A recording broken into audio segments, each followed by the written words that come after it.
आज हम एक ऐसी कहानी का विश्लेषण करने जा रहे हैं जो रूह कंपा देगी। ये सिर्फ एक घटना नहीं है, बल्कि रूरल इंडिया यानी हमारे गांव देहात की एक बेहद कड़वी सच्चाई है। एक ऐसी ट्रेजेडी जो सिर्फ और सिर्फ 19,300 रुपए के आसपास घूमती है। आइए इस गंभीर मुद्दे को गहराई से समझते हैं। एक भाई अपनी बहन की लाश को क्यों बैंक ले गया, सिर्फ 19,300 रुपए के लिए? ये सवाल सुनने में जितना अजीब लगता है ना, इसकी सच्चाई उतनी ही दर्दनाक है। आज हम स्टेप बाय स्टेप उन हालात को देखेंगे जिन्होंने एक आम इंसान को इस हद तक जाने पर मजबूर कर दिया। जीतू मुंडा की लाचारी। आइए इस ट्रेजेडी के पहले हिस्से को समझते हैं। घटनाक्रम कुछ इस तरह से आगे बढ़ता है। पहले उड़ीसा में रहने वाले जित्तू मुंडा की बहन का निधन हो जाता है। उसके बाद अंतिम संस्कार और बेसिक जरूरतों के लिए उसे पैसों की सख्त जरूरत पड़ती है। तीसरा और सबसे क्रूशल मोड़ यहाँ आता है जब बैंक विड्रॉल रिक्वेस्ट को रिजेक्ट कर देता है, और इस रिजेक्शन का नतीजा एक भाई को अपनी ही बहन का कंकाल, उसकी लाश कब्र से बाहर निकालनी पड़ती है। ये एक इंसान के पूरी तरह टूट जाने की दास्तान है। और ये सब किस वजह से हुआ? सिर्फ 19,300 रुपए के लिए। शहरों में रहने वालों को शायद ये रकम उतनी बड़ी ना लगे, लेकिन एक्सट्रीम पॉवर्टी में जीने वाले जीतू के लिए ये एक जिंदगी और मौत के बराबर की रकम थी।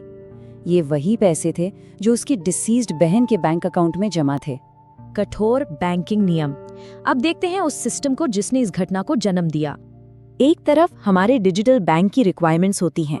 उन्हें बायोमेट्रिक वेरिफिकेशन चाहिए, आइडेंटिटी प्रूफ चाहिए, मशीन को थंब प्रिंट या फेस स्कैन हर हाल में चाहिए। लेकिन दूसरी तरफ जमीनी सच्चाई देखिए।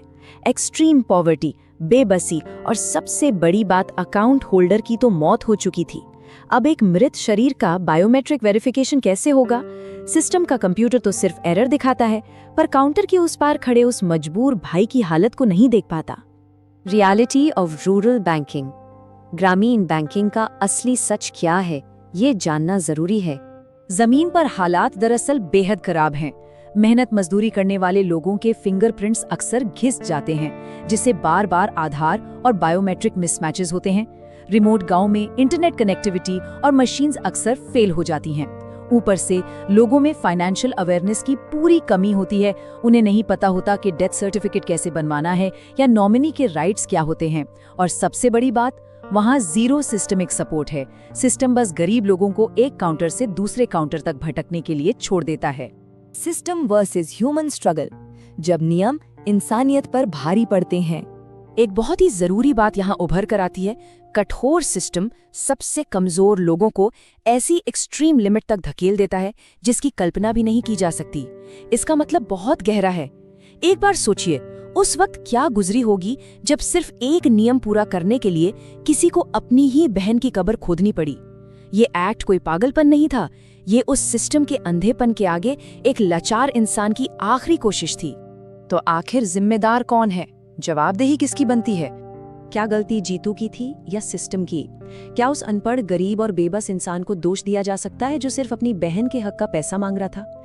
या फिर ये हमारे प्रशासनिक और बैंकिंग सिस्टम का एक कंप्लीट फेलियर है, जिसमें डिजिटल इंडिया की बड़ी बड़ी बातों के बीच इंसानियत के लिए शायद कोई जगह ही नहीं बची है?